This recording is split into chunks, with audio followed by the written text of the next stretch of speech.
Okay, तो अभी पिछली क्लास में हमने this is the human respiratory system, आपने देखा ह्यूमन रेस्पिरेटरी, मैंने आपको बताया था कि एनिमल्स में रेस्पिरेशन के लिए कौन सा ऑर्गन यूज हो रहा है, उसके बेसिस पर रेस्पिरेशन अलग अलग टाइप का होता है। अगर लंग्स का इस्तेमाल हो रहा है तो पल्मोनरी, अगर गिल्स का इस्तेमाल हो रहा है तो ब्रैंकियल, और अगर स्किन का इस्तेमाल होता है तो क्यूटेनियस। तो हमारे अंदर कौन सा रेस्पिरेशन होगा? पल्मोनरी। आप सुनिए, हमारी बॉडी के इस पोर्शन को क्या कहते हैं? इसका नाम होता है थोरैक्स। बीच में यहाँ पर एक पार्टीशन है जिसका नाम है डायफ्राम। डायफ्राम से नीचे वाला हिस्सा कहलाता है एब्डोमेन, ऊपर वाला पार्ट कहलाता है thorax. This is the thorax, this is the abdomen. तो अच्छा इधर देखो, आपके थोरैक्स के अंदर का जो स्पेस है उसको कहते हैं थोरैसिक कैविटी। थोरैसिक कैविटी जहां पे आपके लंग्स, आपका हार्ट मौजूद है, this part is called thoracic cavity. So आपकी थोरैसिक कैविटी में ये आपका पूरा ह्यूमन रेस्पिरेटरी सिस्टम है। इस रेस्पिरेटरी सिस्टम में ये जो ओपनिंग्स हैं इनका नाम है नॉस्ट्रल्स, जहां से एयर को इनहेल और एक्सहेल करते हैं। तो ये ओपनिंग्स हैं, इनका नाम है नॉस्ट्रल्स। नॉस्ट्रल्स के बाद यहाँ पर इस जंक्शन पे, ये गले के अंदर ये जो थ्रोट वाला पोर्शन है, इस जंक्शन का नाम क्या है? फैरिंग्स। ये फैरिंग्स, जिसको आम तौर पे हम गला, थ्रोट कहते हैं, ये फैरिंग्स है। फिर उसके बाद यहाँ से थोड़ा नीचे आइए, ये वो पार्ट है लैरिंग, जिसको आम जबान में वॉइस बॉक्स कहते हैं। इसके बाद अभी बताऊंगा आपको। आपके गले के अंदर, आपके नेक में दो पाइप हैं। आगे वाला जो पाइप है जिसको कहते हैं ट्रैकिया या विंड पाइप, इसके पीछे एक और पाइप होता है जिसका नाम होता है ईसोफेगस, जिसको हम कॉमनली कहते हैं फूड पाइप। फूड पाइप और ईसोफेगस, आपके गले के इन दो पाइप में एक फर्क है। पीछे वाला जो पाइप है फूड पाइप, वो उसके अंदर रिंग्स नहीं होते। आगे वाले पाइप में रिंग्स होते हैं। किसके? कार्टिलेज के रिंग्स होते हैं। तो कार्टिलेज के रिंग्स की वजह से अगर आप इस पाइप को दबाना चाहें तो ये कोलैप्स नहीं होगा। ये रिंग्स आपके ट्रैकिया को कोलैप्स होने से रोकते हैं, बचाते हैं। जबकि पीछे वाला जो पाइप है ईसोफेगस, उसमें ट्रैकिया की तरह उसमें रिंग्स नहीं होते। क्यों नहीं होते? इधर देखो, क्योंकि उसमें क्या होना होता है? पेरिस्टाल्टिक मूवमेंट होना होता है। तो उसमें मसल्स में पेरिस्टाल्टिक मूवमेंट कराने के लिए वहां पर रिंग्स नहीं है, यहाँ पर रिंग्स हैं। यहाँ पर रिंग्स की वजह है इसके कोलैप्स होने से बचाने के लिए, इसके कोलैप्स होने से प्रिवेंट करने के लिए वॉल के अंदर यहाँ पर कार्टिलेज के रिंग्स होते हैं। इतनी बात समझ आ गई? आगे सुनिए। तो ये ट्रैकिया है, विंड पाइप, मेन पैसेज जहां से एयर ट्रैवल करती है, इसको कहते हैं विंड पाइप। विंड पाइप के बाद इसका एक ब्रांच का नाम होता है ब्रोंकस। दो ब्रांचेस हैं, इनको बोलेंगे ब्रोंकाई। देखो, ब्रोंकाई, एक ब्रांच का नाम ब्रोंकस, दो का नाम है ब्रोंकाई। फिर ब्रोंकाई, फिर और फर्दर ब्रांच होते हैं, तो इनको कहते हैं ब्रोंकियोल्स। ब्रोंकियोल, और ब्रोंकियोल के एंड में इस तरह के बलून की तरह स्ट्रक्चर होते हैं। एक बलून का नाम होता है एल्वियोलस, बहुत सारे का नाम होता है एल्वियोलाई। एक का नाम एल्वियोलस, बहुत सारे का नाम एल्वियोलाई। ऐसे तकरीबन 750 मिलियन एल्वियोलाई आपके लंग्स में मौजूद हैं। अगर आपसे पूछें कि एल्वियोलाई का काम क्या है, ये एल्वियोलाई, ये एल्वियोलस, ये बलून लाइक स्ट्रक्चर जो हैं, इनका स्ट्रक्चर कुछ इस तरह से होता है, और इनकी सरफेस पर, इनके ऊपर ब्लड कैपिलरीज का एक जाल होता है, एक नेटवर्क होता है। जब आप सांस लेते हैं तो ये एल्वियोलाई खुल जाता है, और खुलने के बाद इसमें जो ऑक्सीजन होती है, ये इसके सरफेस पे ब्लड कैपिलरी होती है, तो सांस लेने पर, इसके खुलने पर ऑक्सीजन डिफ्यूज कर जाती है ब्लड में, और कार्बन डाइऑक्साइड डिफ्यूज कर जाती है एल्वियोलाई में। तो जहां पर हम सांस लेते हैं, जहां एयर की अदला बदली होती है, जहां ऑक्सीजन और कार्बन डाइऑक्साइड का एक्सचेंज होता है, वो जगह एक्चुअल में कौन सा पार्ट है? हमारे रेस्पिरेटरी सिस्टम का ये वाला हिस्सा है, जिसका नाम है एल्वियोलाई। अब सुनिए, ये एल्वियोलाई ऐसे बलून लाइक स्ट्रक्चर होंगे, 750 मिलियन एल्वियोलाई होते हैं हेल्दी लंग्स में। हेल्दी लंग्स में होते हैं। जो लोग स्मोकर होते हैं, जो लोग चेन स्मोकर होते हैं, उनका ये नंबर लगातार हर बारी में घटता जाता है। आपने सुना होगा कई बार कि एक सिगरेट स्मोक करने से इतने एल्वियोलाई कम हो गए, इतने टाइम की लाइफ कम हो गई। ये आपने कई बार सुनते होंगे। तो क्या होता है जब आप स्मोकिंग करते हैं तो स्मोकिंग करने से आपके लंग्स में जो एल्विलाई होते हैं वो आपस में फ्यूज हो जाते हैं, वो आपस में फ्यूज हो जाएंगे। तो फ्यूज हो जाएंगे तो इस तरह देखिए, अगर ऐसा था तो कंडीशन कुछ ऐसी हो जाएगी, देखो तो सरफेस एरिया कम हो गया ना, पहले यहां से भी एक्सचेंज हो रहा था, अब यहां से भी हो रहा था, अब ये आपस में फ्यूज हो गए तो एल्विलाई फ्यूज होने की वजह से सरफेस एरिया कम हो जाएगा। तो जब सरफेस एरिया कम होगा तो एक्सचेंज ऑफ गैसेस कम होगा, एक्सचेंज ऑफ गैसेस कम होगा तो आपके लंग्स से कम ऑक्सीजन आपके ब्लड में जा पाएगी। तो बहुत ज्यादा एल्विलाई जब कम हो जाते हैं लोगों में, खास तौर पे चेन स्मोकर, जो लोग चेन स्मोकर होते हैं उनके अंदर बहुत ज्यादा स्मोकिंग करने की वजह से एल्विलाई का नंबर इतना कम हो जाता है कि जब वो सांस लेते हैं वो ऑक्सीजन जो उनकी बॉडी को चाहिए होती है वो बॉडी के लिए सफिशिएंट नहीं होती। उनको थोड़ा सा भी अगर ग्रुप में बैठ जाएं, कम घर में बंद कमरे में बैठ जाएं तो उनको सांस लेने में तकलीफ होने लगती है, दम घुटना उनका स्टार्ट हो जाता है। इस कंडीशन को एक नाम दिया जाता है, क्या कहते हैं इसको, क्या कहते हैं इसको, एम्फाइजिमा। एम्फाइजिमा हमारे फेफड़ों की एक ऐसे डिसऑर्डर को कहते हैं जिसमें चेन स्मोकर्स के अंदर स्मोकिंग की वजह से एल्विलाई का नंबर कम हो जाता है। बहरहाल तो यहां पर ये एल्विलाई का काम अगर आपको एग्जाम में लिखना हो तो एल्विलाई हमारे लंग्स का मेन वो पार्ट है जो आपका सरफेस एरिया बढ़ाते हैं ताकि उसमें आसानी से क्या हो सके, exchange of gases. Exchange of gases को कराने के लिए एल्विलाई मौजूद होते हैं। अब सुनिए, आपके फेफड़ों के नीचे यहां पर एक मस्कुलर फ्लैप लाइक स्ट्रक्चर है, क्या नाम है इसका, डायफ्राम। डायफ्राम, जब आप सांस लेते हैं तो आपका डायफ्राम ऐसे चला जाता है नीचे की तरफ। देखो, जब आप सांस लेते हैं तो आपका डायफ्राम ऐसे जाएगा, सांस छोड़ेंगे तो डायफ्राम ऐसा हो जाएगा, फिर नीचे जाएगा, फिर ऐसे हो जाएगा। ये डायफ्राम की मूवमेंट अप डाउन ऐसे कॉन्वेक्स और कॉन्केव पोजीशन में होती रहती है। इसी डायफ्राम की मूवमेंट की वजह से आप सांस को इनहेल और एक्सहेल कर पाते हैं, आप सांस ले पाते हैं, सांस छोड़ पाते हैं बिकॉज ऑफ द डायफ्राम। ये डायफ्राम एक मस्कुलर पार्ट है जो कि हमारे कंट्रोल में नहीं है। इसके अंदर इनवॉलंटरी मसल्स होती हैं। इनवॉलंटरी मसल का मतलब जो मसल्स हमारे कंट्रोल में नहीं है। ये वाली मसल हमारे कंट्रोल में, ये वाली मसल हमारे कंट्रोल में है, जब चाहे हम इसको कॉन्ट्रैक्ट रिलैक्स करा सकते हैं।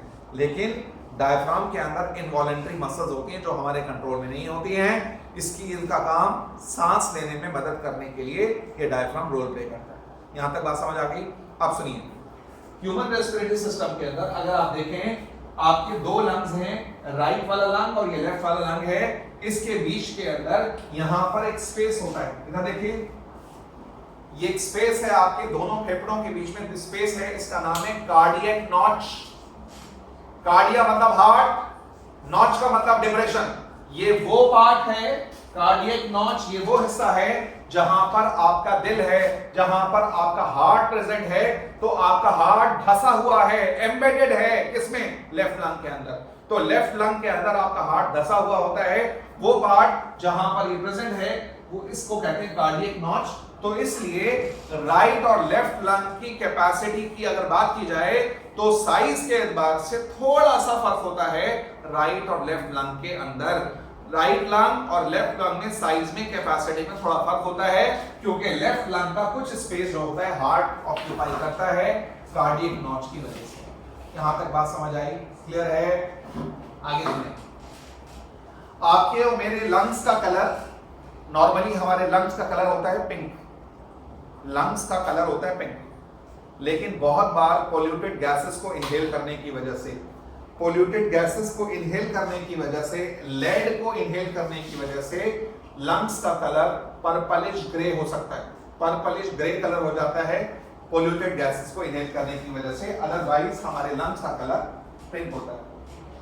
उसके बाद ये नॉस्ट्रल्स हैं, इधर देखें, नॉस्ट्रल्स जहां से एयर अंदर जाती है, ये जंक्शन है जिसका नाम फेरिंग्स है। अब आते हैं, इधर देखें, ये आपका विंड पाइप समझ लीजिए, ये ट्रैकिया है, ट्रैकिया विंड पाइप, इसके ऊपर एक ओपनिंग होती है जिसका नाम होता है ग्लॉटिस, GLOOTIS, ग्लॉटिस। ग्लॉटिस एक ओपनिंग होती है, इस ओपनिंग के ऊपर एक कार्टिलेज का बना हुआ स्ट्रक्चर होता है, वहां पे इधर देखें दो वी शेप में ना कॉर्ड्स होती हैं, इनको कहते हैं वोकल कॉर्ड्स। ग्लॉटिस के ऊपर वी शेप में दो कॉर्ड्स होती हैं, इनका नाम होता है वोकल कॉर्ड्स। तो जिस वक्त आपने गिटार को देखा होगा, गिटार के ऊपर वायर होते हैं, उन वायर को जब हम टच करते हैं तो क्या होता है? वाइब्रेशन। उनके वाइब्रेशन से साउंड प्रोड्यूस होती है। जब गिटार के वायर को आप टच करेंगे तो वाइब्रेशन की वजह से साउंड प्रोड्यूस करते हैं। बिल्कुल उसी तरह से आपके ग्लॉटिस के ऊपर यहां पर वोकल कॉर्ड्स होती हैं, और जिस वक्त हम बोलते हैं तो हमारे लंग्स कंप्रेस होते हैं। लंग्स के कंप्रेस होने से हवा बाहर आती है, और उसके हवा बाहर आने की वजह से क्या होता है? वोकल कॉर्ड्स में वाइब्रेशन, और वोकल कॉर्ड के वाइब्रेशन की वजह से हमारी आवाज प्रोड्यूस होती है। ये इसलिए वोकल कॉर्ड वाला वो पार्ट जहां पर हमारी आवाज निकलती है, इस पार्ट को वॉइस बॉक्स भी कहते हैं, या इसका दूसरा नाम क्या है? लैरिंक्स। अच्छा, एक बात बताएं, जो गिटार की मैंने आपको अभी जिक्र किया, गिटार के ऊपर जो वायर होते हैं, अगर उन वायर को अगर आप टाइट कर दें, गिटार के वायर को टाइट करके टच करें और एक बार लूज करके टच करें, कोई फर्क आएगा? अगर गिटार के वायर को आप टाइट कर दें और टच करें तो जो आवाज प्रोड्यूस होती है वो होती है हाई पिच साउंड, और लूज करके टच करोगे तो लो पिच साउंड प्रोड्यूस होती है। तो होता क्या है, बचपन में लड़के लड़कियां, बोथ गर्ल्स एंड बॉयज, बचपन में जब हम छोटे होते हैं तो बच्चों की जो आवाज होती है, वोकल कॉर्ड्स, उसमें टेंशन ज्यादा होने की वजह से बच्चों की आवाजों की पिच ज्यादा होती है। इसलिए आपने देखा होगा बच्चे जब चिल्लाते हैं, बच्चे जब चीखते हैं तो उनकी आवाज आपके कानों में चुभती है, क्योंकि उनकी आवाज की पिच ज्यादा होती है, बॉयज की भी और गर्ल्स की भी। लेकिन जब लड़के, बॉयज 14 से 15 साल की एज में एंटर होते हैं, जो पुबर्टी की एज कहलाती है, उनके खून के अंदर, उनके ब्लड में एक हार्मोन रिलीज होता है जिसका नाम होता है testosterone. Testosterone primary sex hormone है मेल का। इधर देखो, ये टेस्टोस्टेरोन जैसे ही मेल्स में रिलीज होता है, इसमें मेल के सारे प्राइमरी और सेकेंडरी फीचर्स, फेस के ऊपर बालों का ग्रोथ होना, बियर्ड, मुस्टैशेस का आना, ये ब्रॉडनिंग ऑफ द चेस्ट होना, इधर देखो, इसकी वजह से, इसी हार्मोन की वजह से लड़कों में अचानक ये लैरिंक्स का जो कार्टिलेज है ना, वो साइज में बढ़ जाता है, और बढ़ने के बाद ये गले के बाहर नजर आना शुरू हो जाता है। इसलिए इस पार्ट का नाम है एडम्स एप्पल। एडम्स एप्पल इसलिए क्योंकि सिर्फ मेल में होगा, ये फीमेल में कभी नहीं देखेंगे। आपके पापा में, आपके भाई में, नॉर्मली मेल्स के अंदर आपको ये लैरिंक्स जो है वो गले के बाहर दिखता है, प्रोमिनेंट हो जाता है, इसको एडम्स एप्पल कहते हैं। क्रिकॉइड कार्टिलेज का साइज बढ़ने की वजह से ऐसा होता है, और ये टेस्टोस्टेरोन हार्मोन की वजह से होता है। अच्छा, सिर्फ कार्टिलेज का साइज नहीं बढ़ता, बल्कि वोकल कॉर्ड की टेंशन में भी फर्क आ जाता है। तो आपने देखा होगा, इसीलिए लड़कों की जो आवाज होती है, पुबर्टी आने के बाद अचानक उनकी आवाज, उनकी साउंड बदल जाती है। जो साउंड में उनकी पिच में फर्क आता है अचानक, that is due to testosterone. समझ आ गई बात? तो ह्यूमन रेस्पिरेटरी सिस्टम में अगर एग्जाम में डायग्राम आएगा तो आप ये बताएंगे, इसके अंदर ट्रैकिया बताएंगे, ये मेन पैसेज है जहां से एयर ट्रैवल करती है। ये वो मेन पैसेज है जहां से एयर ट्रैवल करेगी इनहेलेशन के और एक्सहेलेशन के दौरान, और उसके बाद वो एयर यहां पर भी जाएगी, इधर भी जाएगी। उसके बाद इसके अंदर कार्टिलेज के रिंग्स होते हैं। क्यों होते हैं ये? क्योंकि रिंग्स कोलैप्स होने से बचाते हैं। इनके ट्रैकिया को कोलैप्स होने से बचाने के लिए यहाँ कार्टिलेज के रिंग्स होते हैं। फिर उनके बाद उनकी ब्रांचेस हैं। ब्रांचेस का नाम क्या है? ब्रोंकाई। ये ब्रोंकाई ब्रांचेस हैं ट्रैकिया की, जिससे एयर जो है दोनों लंग्स में पहुंचती है। फिर ब्रोंकाई, फिर फर्दर ब्रांच होते हैं ब्रोंक्यूल्स में, और ब्रोंक्यूल के एंड में जाके फाइनली बलून की तरह स्ट्रक्चर आ जाते हैं। इसका नाम क्या है? एल्वियोलाई। एल्वियोलाई का काम बताया, they increase the surface area. आपके लंग्स का, आपके रेस्पिरेटरी सिस्टम के अंदर सरफेस एरिया बढ़ाते हैं एक्सचेंज ऑफ गैसेस। जहां पर एयर के अंदर गैसेस का एक्सचेंज होता है, वो इसी पार्ट में होता है जिसका नाम एल्वियोलाई है। तकरीबन 750 मिलियन एल्वियोलाई हेल्दी लंग्स में पाए जाते हैं। स्मोकर्स के अंदर ये नंबर घट जाता है। फिर उसके बाद मैंने डायफ्राम के बारे में बताया। डायफ्राम हमारे रेस्पिरेटरी सिस्टम का वो हिस्सा है जो आपके थोरैक्स को एब्डोमेन से अलग करता है, और इसके मूवमेंट की वजह से आप और मैं इनहेल कर पाते हैं और एक्सहेल कर पाते हैं, सांस को अंदर खींच पाते हैं और निकाल पाते हैं, because of the diaphragm. Because of the diaphragm. Lungs की आउटर कवरिंग का नाम मैंने अभी बताया, प्लूरा कहते हैं। देखो लंग्स की कवरिंग का नाम प्लूरा है, और ये प्लूरा की दो लेयर होती है। इधर देखें, ये प्लूरा है, ये प्लूरा। आपको मालूम है, कभी सुना होगा आपने कि पेशेंट के लंग्स में पानी भर गया, पता है ना?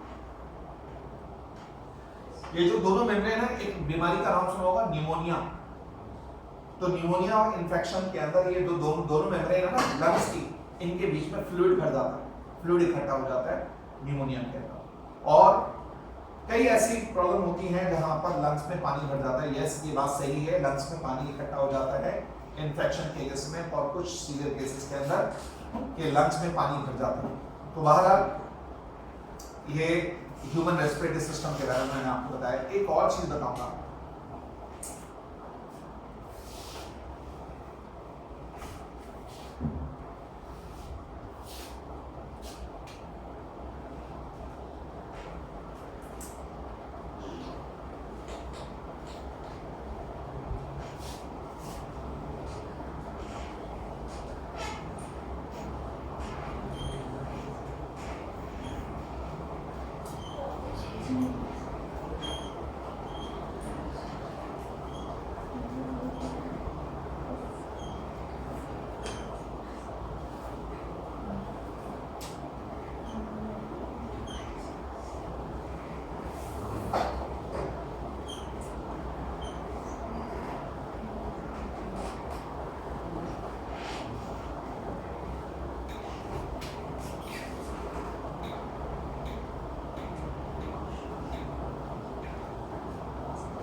जी बच्चों क्या बनाए?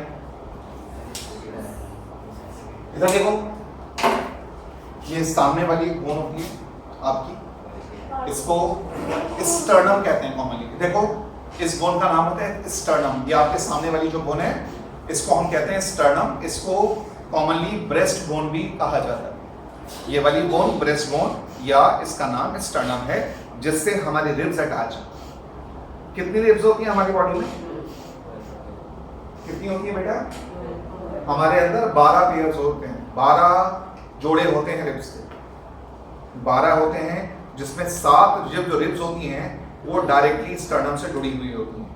8, 9 और 10 जो होती हैं वो इनडायरेक्टली जुड़ी होती हैं, और 11, 12 जुड़ी हुई नहीं होती हैं। तो इस तरह से 12 पेयर्स ऑफ रिब्स के हमारे जो जिस्म के अंदर मौजूद हैं। अब सुनिए, आपकी ये जो रिब्स हैं, ये स्टर्नम, ये रिब्स हैं, ये रिब्स बनाई है मैंने। रिब्स के बीच में मसल्स होती हैं, रिब्स के बीच में मसल्स होती हैं। इन मसल्स को नाम देते हैं बेटा, जो मैंने एरो से बनाई हैं, इनका नाम क्या है?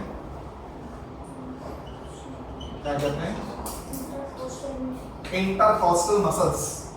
ये जो इंटरकॉस्टल मसल आपके रिब्स के, आपकी पसलियों के बीच में मौजूद हैं, इनका काम है आपकी रिब्स को ऊपर की तरफ खींचना, फिर बैकवर्ड खींचना। देखें, जब आप सांस लेते हैं, जब आप लंबा सांस लेते हैं, तो आपका जो रिब केज है वो ऊपर की तरफ जाता है। देखें,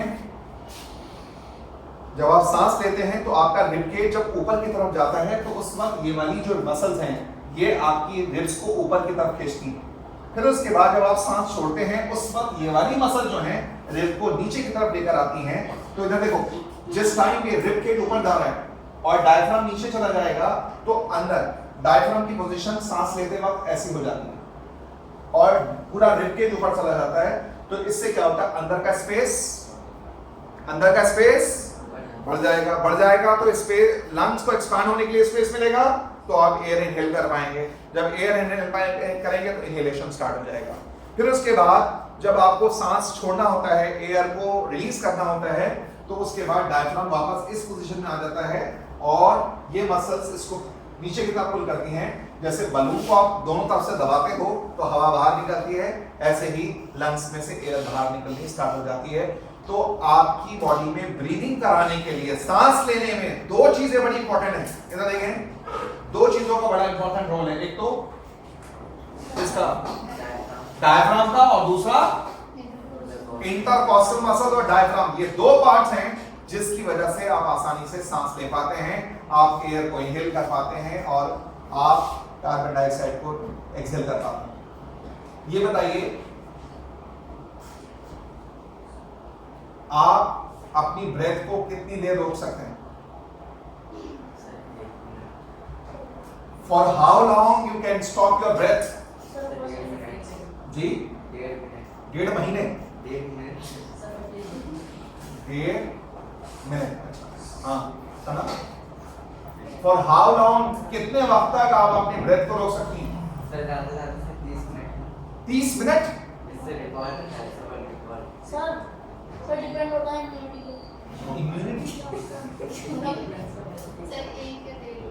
नॉर्मली, हाँ ये बात सही है। आमतौर पर आप अपनी ब्रेथ को 1 मिनट तक रोक सकते हैं। जो योगा करने वाले होते हैं, माउंटेन्स पे चढ़ने वाले होते हैं, ट्रैकिंग करने वाले होते हैं, पहाड़ों पे चलने वाले होते हैं, स्विमर्स होते हैं, डाइवर होते हैं, वो अपनी सांस को 3 मिनट, 4 मिनट, 5 मिनट भी रोक पाते हैं। अपनी बॉडी को अगर आपने ट्रेन किया तो आप अपनी ब्रेथ को लंबे वक्त तक रोक पाएंगे। लेकिन मेरा सवाल आपसे ये है कि आपका जो ब्रेन है ना, ये बड़ा बिजी ऑर्गन है। अगर इन ब्रेन के सेल्स को 30 सेकंड अगर ग्लूकोज की सप्लाई, ऑक्सीजन की सप्लाई रोकी जाए ब्रेन सेल्स को, तो ब्रेन सेल्स की डेथ होनी शुरू हो जाती है। ब्रेन सेल्स की डेथ स्टार्ट हो जाती है अगर ब्रेन सेल्स को 30 सेकंड भी ऑक्सीजन की सप्लाई रोकी जाए। तो मुझे सोच के ये बताइए कि अगर आपने अपनी ब्रेथ को 1 मिनट रोका और रोकने के बाद भी आपकी डेथ क्यों नहीं हुई, जबकि आपने ब्रेथ को रोका था? आपके ब्रेन को 30 सेकंड की ऑक्सीजन सप्लाई रोकी जाती है तो ब्रेन सेल्स की डेथ होनी स्टार्ट हो जाती है। तो 1 मिनट तक सांस रोकने के बाद भी हमारी डेथ क्यों नहीं होती? जी, आप नॉर्मली, ये बात सही है कि आप की बॉडी में लंग्स, ये ब्रेन के अंदर 30 सेकंड भी ऑक्सीजन की सप्लाई और खून की सप्लाई अगर रोकी जाए तो ब्रेन सेल्स की डेथ स्टार्ट हो जाती है। लेकिन जिस वक्त आप अपनी ब्रेथ को रोक लेते हैं तो उस वक्त भी आपके ब्रेन को ऑक्सीजन सप्लाई होती है। आपके लंग्स में 1.5 लीटर हवा हमेशा रहती है। वो 1.5 लीटर बची हुई जो एयर होती है ना, हमेशा लंग्स में बाकी रहती है, उसको कहते हैं रेसिडुअल एयर, या क्या कहते हैं उसको? Residual volume. 1.5 लीटर हवा हमारे लंग्स में हमेशा रहती है। तो जिस वक्त आपने सांस रोका हुआ है, जिस वक्त अपनी ब्रेथ को रोका हुआ है, उस दौरान जो आपको एयर ऑक्सीजन मिल रही है वो इस बची हुई लंग्स की वजह से, जो गैस होती है उसकी वजह से मिलती है। तो जब तक उसका बैकअप आपकी बॉडी में है तब तक आप सरवाइव कर पाएंगे, और जब वो बैकअप नहीं रहता तो उसके बियॉन्ड आप कोई भी पर्सन सरवाइव नहीं कर सकता। मेरी बात क्लियर हुई या नहीं? ये है human respiratory system. Human respiratory system में ये आपको रिबकेज बताया है, और ये कौन सा स्ट्रक्चर है? Respiratory system. इसका डायग्राम भी एग्जाम में आ जाता है, इसका डायग्राम 5 नंबर में आता है, और you will be asked to draw the human respiratory system. Human respiratory system के डायग्राम आपको बनाने के लिए आ सकता है, उसमें लंग्स भी और ये सब बनाना है। रख कर दूं? अच्छा, लंग्स से रिलेटेड कुछ डिसऑर्डर्स हैं, सुना होगा। जैसे एक नाम सुना है, ऑक्यूपेशनल हैजार्ड्स, सुना है किसी ने? देखो, ऑक्यूपेशनल हैजार्ड्स का मतलब है वो बीमारियां जो किसी इंसान के अंदर, उसके फेफड़ों में, उसके लंग्स में, उसके ऑक्यूपेशन की वजह से हो रही है। फॉर एग्जाम्पल इधर देखें, आपने कभी देखा है अक्सर ट्रैफिक पुलिस वाले, अक्सर जो ट्रैफिक पुलिस ऑफिसर्स होते हैं रोड साइड पे, अक्सर उनको लंग्स, अक्सर उनके लंग्स अफेक्टेड होते हैं। क्यों? पोल्यूटेड गैसेस रोड साइड पर, जो कितनी पोल्यूटेड एयर है उनकी वजह से। नंबर 2, बहुत सारे जो टीचर्स होते हैं उनको भी लंग्स की बीमारी होती है। क्यों?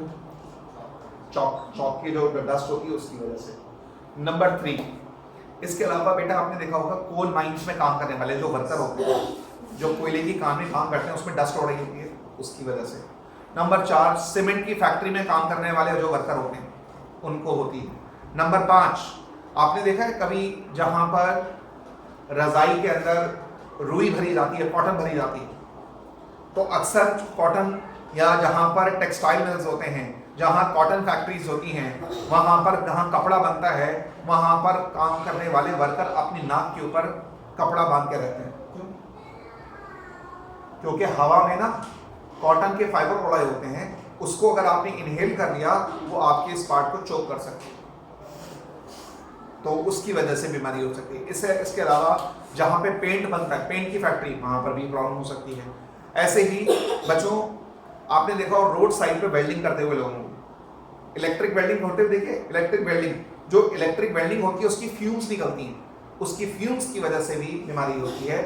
और ऐसे ही बच्चों बहुत सारे बच्चे, चाइल्ड लेबर, बहुत सारे वर्कर जहाँ पे शीशा बनता है, शीशे की फैक्ट्री होती है जहाँ ग्लास बनता है, या आप इधर देखो वुमेन के अंदर जो बैंगल्स होती हैं, शीशे की जो चूड़ियाँ होती हैं जिस फैक्ट्री में बनती हैं, तो उन फैक्ट्री के अंदर जो फ्यूज होती हैं उसकी वजह से भी बीमारी होती है अलग अलग। तो ये सारे की सारी जो बीमारियां हैं, एक होती है ब्रोंकाइटिस, एक होती है सिलिकोसिस, एक होती है एस्बेस्टोसिस, एक होती है बाइसिनोसिस।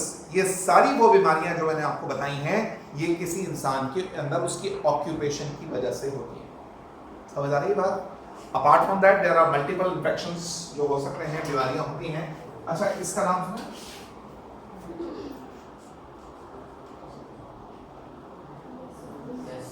क्या है ये? क्या होता है? सांस में प्रॉब्लम। इसका नाम पढ़ो, क्या है? एस्थमा नहीं है, इट इज एस्मा। आइंदा मत बोलना asthma, it is ESMA.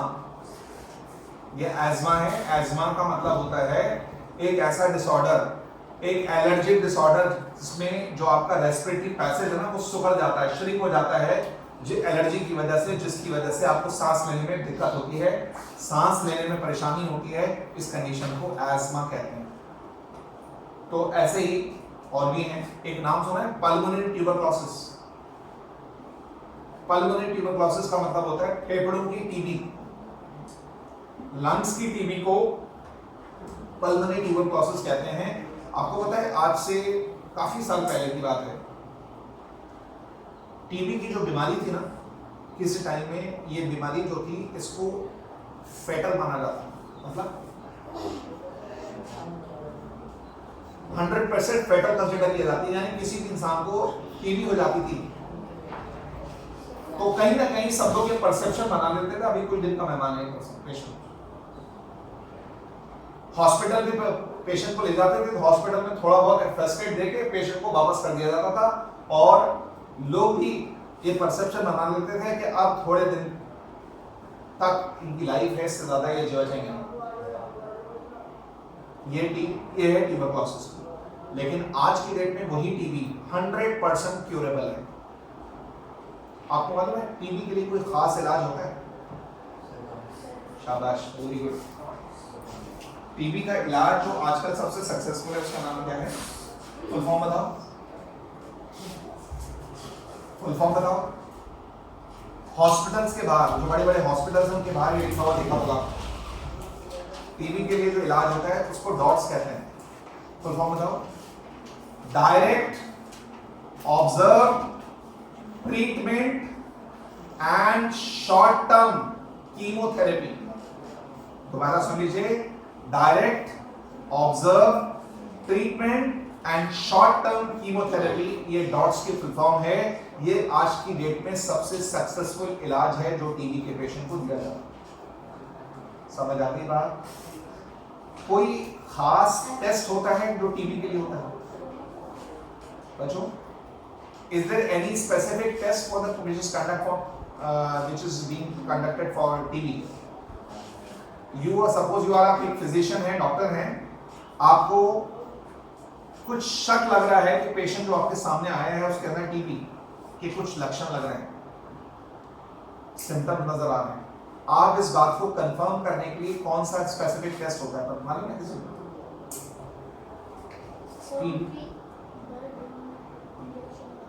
Backbone में इंजेक्शन लगा देंगे। टेस्ट पूछ रहा हूँ, टेस्ट कौन सा करेंगे? टेस्ट कोई स्पेसिफिक टेस्ट होता है टीबी के लिए? नहीं। मुझे नेक्स्ट क्लास में सोच के बताइएगा कि ट्यूबरक्लोसिस के लिए कोई स्पेसिफिक टेस्ट होता है, टीबी के लिए कोई टेस्ट होता है? अगर है तो कौन सा वाला है? नहीं होगा तो फिर मैं बताऊंगा। टीबी के लिए कोई स्पेसिफिक टेस्ट होता है, आपको नाम बताना है, उसका टेस्ट का नाम क्या होगा। ये समझ आ गया? This is the human respiratory system. तो एनिमल में ऑर्गन कौन सा यूज होता है उसके बेसिस पर कौन सा रेस्पिरेशन बताया? पल्मोनरी, दूसरा ब्रांकियल, तीसरा क्यूटेनियस। और कौन सा एनिमल है जिसमें तीनों होते हैं? फ्रॉग।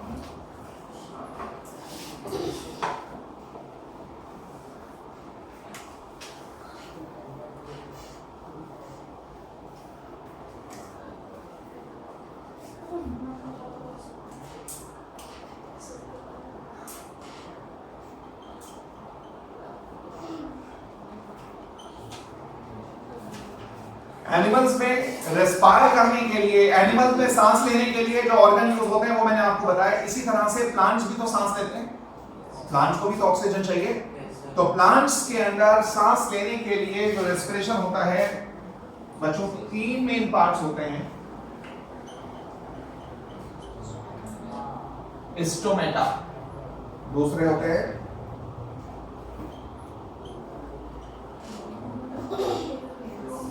रूट हेयर्स, और तीसरे होते हैं लेंटिसेल्स।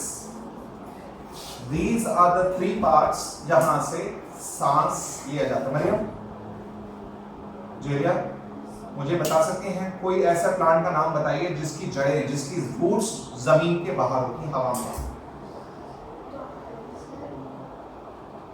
मुझे उस प्लांट का नाम बताइए जिसकी रूट्स अंदर जमीन में जाने के बजाय हवा में ऊपर की तरफ आती हैं। जी बेटा आप बताएं। जी सना, पैनियन ट्री की हवा में जाती है ऊपर। अब्दुल्ला,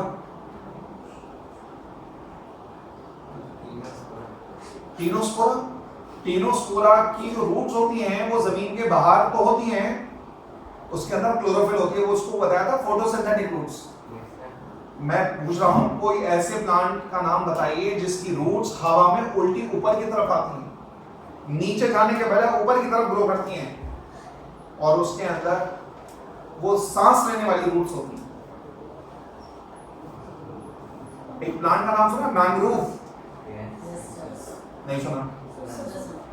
एक मैंग्रोव प्लांट होता है मार्शी एरिया में, जहां दलदल वगैरह होती है वहां पर पाया जाता है। उसकी रूट्स हवा में ऊपर की तरफ आती हैं और उसमें छोटे छोटे पोर्स होते हैं जिनका नाम क्या होता है? लेंटिसेल्स, जहां से वो सांस ले पाती हैं। उनको सांस लेने वाली रूट्स कहते हैं। दे आर कॉल्ड द,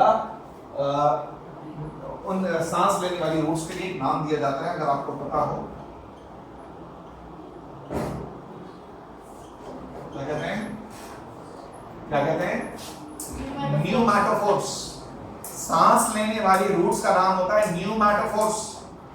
अच्छा ये बताइए, हॉस्पिटल में आपको एक मशीन होती है, सुना होगा सब बच्चों ने, वेंटिलेटर। कोविड में बड़ा सुना होगा ventilator. What is ventilator? What is ventilator बेटा?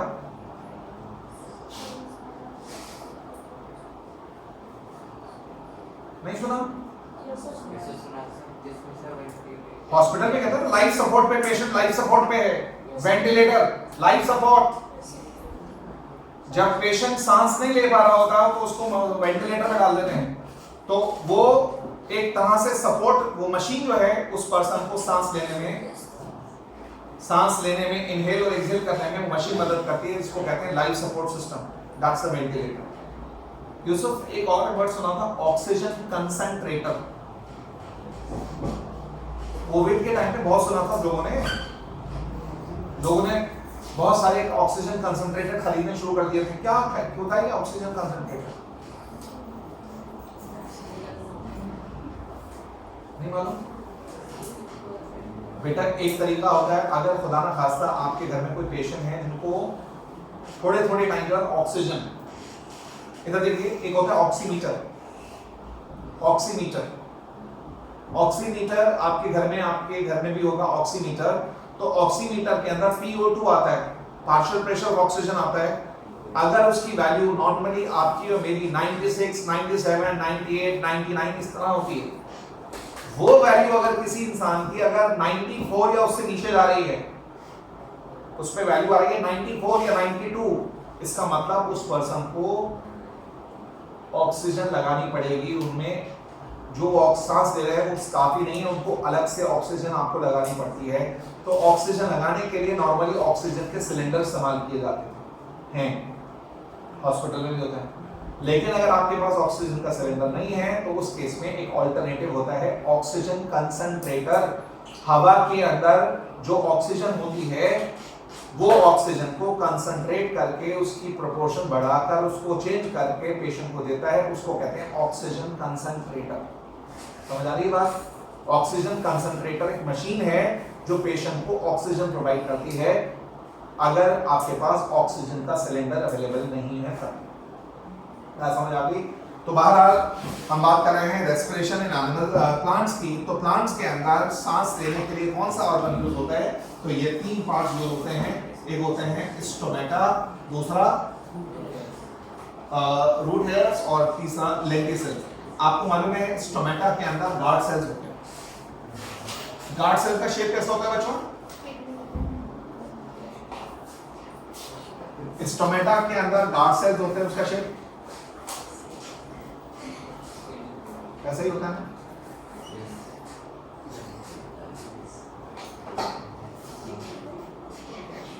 ऐसे ही होता है, ऐसा होता है या ऐसा होता है?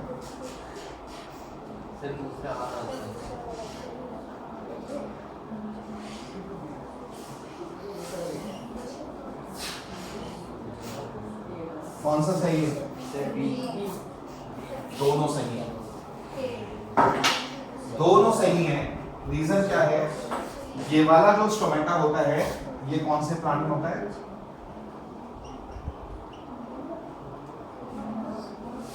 और ये किसमें होता है? डाइकॉट्स। ये डाइकॉट्स में होता है, ये मोनोकॉट जो ग्रास होते हैं, ग्रास के अंदर ये वाला स्टोमेटा होता है। इसको कहते हैं डंबल शेप। इसके अंदर जो सेल्स होते हैं गार्ड सेल, वो डंबल शेप के होते हैं, जबकि किडनी शेप का जो होता है वो डाइकॉट। नॉर्मल प्लांट, डाइकॉट का मतलब क्या होता है? इधर देखो कि किसी भी प्लांट का जो सीड होता है, अगर सीड को आप तोड़ें दो कॉटिलेडन में, अगर उसके दो कॉटिलेडन में टूट जाए, जैसे चना है, चने को स्प्लिट करोगे दो कॉटिलेडन बनते हैं, तो इट्स अ डाइकॉट। आमंड है यानी बादाम, बादाम को स्प्लिट करें दो कॉटिलेडन होते हैं, डाइकॉट। कैश्यू है, दो स्प्लिट करो दो कॉटिलेडन होते हैं। तो जिस प्लांट के अंदर सीड के अंदर दो कॉटिलेडन्स हो तो वो क्या कहलाएगा? डाइकॉट। और जिस प्लांट के अंदर सीड में सिंगल कॉटिलेडन होगा तो क्या कहेगा? स्वीट कॉर्न खाते हैं हम लोग, स्वीट कॉर्न जो कॉर्न होता है, तो वो कॉर्न होता है उसके अंदर एक सिंगल कॉटिलेडन होता है, दैट इज अ मोनोकॉट। समझ आ गई बात? तो दैट्स ऑल आज की क्लास में जो हमने पढ़ा। अगली क्लास के अंदर हम रेस्पिरेशन कंप्लीट करके we will switch over to very interesting topic, that is circulation वाला टॉपिक अगली क्लास में इंशाल्लाह स्टार्ट।